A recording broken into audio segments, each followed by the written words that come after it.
যাদের যোগ্যতা অনুসারে চাকরি দেওয়া সেটা মানেনি বিগত দিনের সরকার।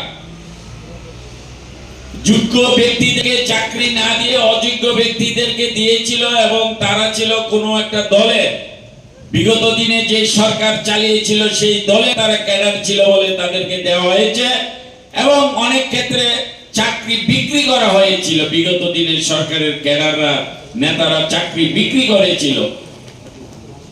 তো সেই সব বিষয়ে আমরা মাথায় রেখে যে আমরা এই রকম চাকরি দিতে চাই না যে চাকরি আবার কেস হবে, মামলা হবে, আবার চাকরি চলে যাবে। কারণ বিগত দিনে যারা চাকরি পেয়েছিল 10,323, তারা ভেবেছিল যে আমি একটা চাকরি, সরকারি চাকরি পেয়ে গেছি, আমার আর চিন্তা নেই। কেউ এই চাকরি পেয়ে বিয়ে করেছে, সংসার করেছে,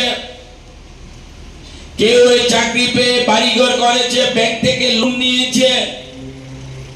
অর্থাৎ বিভিন্ন ভাবে যেহেতু তার একটা চাকরি আছে, তার জীবন ভবিষ্যৎ তৈরি করার জন্য সে বিভিন্ন পদক্ষেপ নিয়েছে।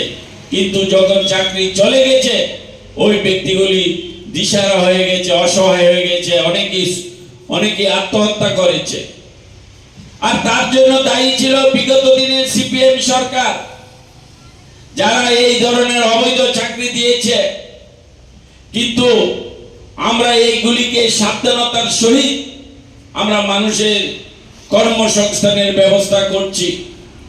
যারা চাকরি পাওয়ার যোগ্য, যারা চাকরি পেতে পারে, তার নিজের ক্ষমতা দিয়ে নিরপেক্ষভাবে নিয়মিতভাবে যারা চাকরি পেতে পারে, আমরা তাদের চাকরি তারাই পাচ্ছে এবং তাদেরই সুযোগ সুবিধা আসছে। কিন্তু যারা চাকরি পাচ্ছে না, আমরা তাদের পাশেও থাকতে চাই।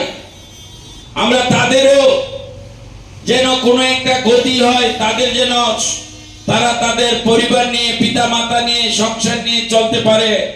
একটা কর্মসংস্থান তাদেরকে কিভাবে দেওয়া যায়, এবং সেটা হচ্ছে সম্পূর্ণভাবে নিরপেক্ষতা নিয়ে, দলবাজি দিয়ে নয়। আমরা দলবাজি নিয়ে কাজ করতে চাই না। তাই এই যে আজকের এই অনুষ্ঠান, সেটাই তার ফলস্বরূপ যে আমরা আমাদের এই মলয়নগর পঞ্চায়েতে যারা যুব সমাজ আছে এবং যারা আমাদের মহিলারা আছে, যারা